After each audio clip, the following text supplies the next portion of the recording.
Hello, in front of me I've got TCL 20L. Today I'll show you how to install Apple keyboard on this phone.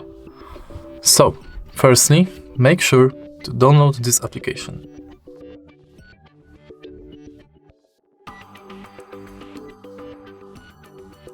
When it's done, open it and enable app in settings.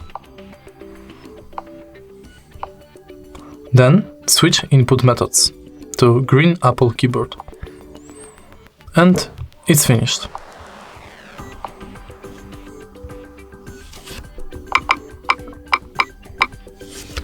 If you find this video helpful, please leave like, comment and subscribe.